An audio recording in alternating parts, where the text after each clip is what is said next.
Shri Bishwajit Daimari.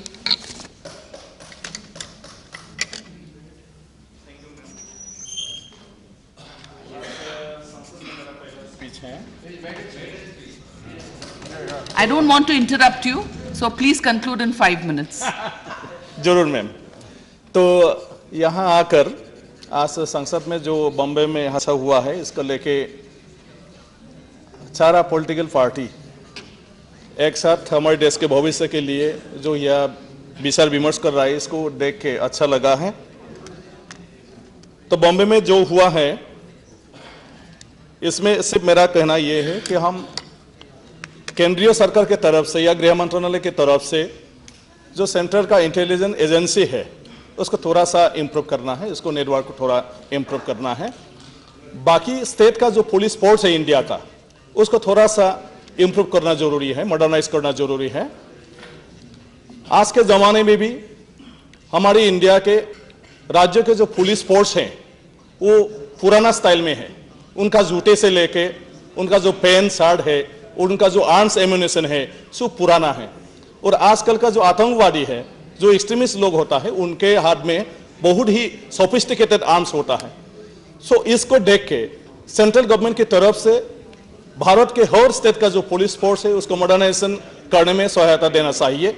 अगर हर state का police force strong बन पाएगा, तब इसी तरह आतंकवादी इंडिया के किसी भी जगह पर इतनी आसानी से अटैक नहीं कर सकेगा। तो दूसरा बात ये हमको ख्याल करना चाहिए कि आज भारतीय लोग विदेशी शक्तियों का जो आतंकवादी ग्रुप है, उनको क्यों हेल्प कर रहा है, उसका कारण क्या है। खुद देश का आदमी ही देश के आदमी को हत्या करने के लिए देश में कोई आतंकवादी फैलाने में क्यों हेल्प करता है। तो इसका थोड़ा ध्यान रखना चाहिए। इसका कारण क्या है, हम अपने खुद देश के विरोध में क्यों जा रहा है। और छोटे छोटे जो समस्याएं होता है भारत के हर कोने का, उस समस्याओं को समाधान करने के लिए गवर्नमेंट थोड़ा ध्यान देना जरूरी है। स्पेशली नॉर्थ ईस्ट का जितना भी प्रॉब्लम है, बहुत साल हो गया है, वही लोग आज डेमोक्रेटिक मूवमेंट से वो लोग आर्म स्ट्रगल किया और धीरे धीरे आज नॉर्थ ईस्ट में आतंकवादी का जन्म होना शुरू हो गया है। तो ये हमारे देश के लिए एक भयानक स्थिति है। इसके लिए नॉर्थ ईस्ट का जितना भी समस्याएं हैं, विभिन्न संगठन के जरिए डिमांड किया गया, इसको समाधान करने के लिए जरा ध्यान देना चाहिए।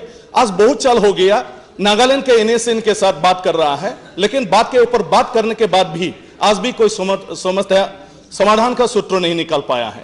क्यों ऐसा हो रहा है।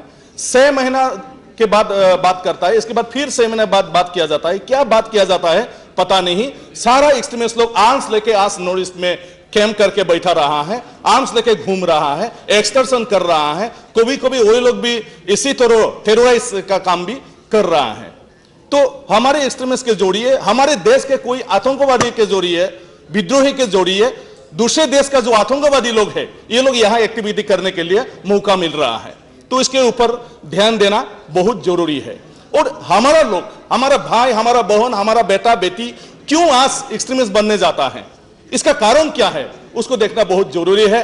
नॉर्थ ईस्ट में इतना खराब हाल है, भारत के विभिन्न जगह आज इतना डेवलप हुआ है, लेकिन आज तक मेरी जगह में बोडोलैंड में गवर्नमेंट स्कूल ही नहीं बना पाया है। 32 लाख पॉपुलेशन में आज सिर्फ 6 कॉलेज है।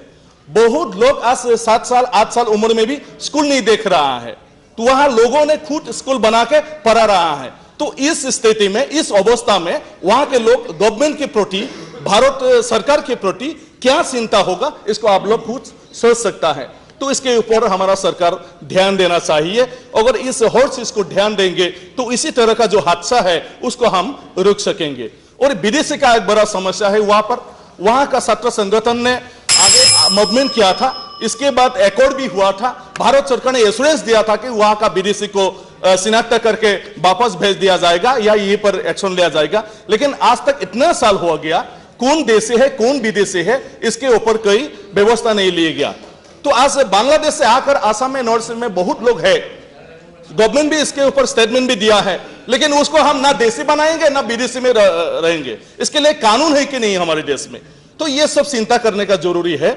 मैं सोचता हूं ये छोटी छोटी बात ही और हम आज हमारे लिए बहुत बुरा ये बन गया, कारण बन गया है देश के भविष्य सुरक्षा के लिए। तो इस ऊपर ताकि ध्यान दे, आज हमारा प्रधानमंत्री महोदय जी हैं, होम मिनिस्टर महोदय जी हैं, उन लोगों के हाथ में है। मैं अनुरोध करता हूं कि इस छोटे छोटे चीज को भी देख लिया जाए, उसी समस्या के भी समाधान करने के लिए थोड़ा सा ध्यान किया जाए। ये बात करके मैं अपना स्पीच समाप्त करता हूं। Thank you for keeping the time.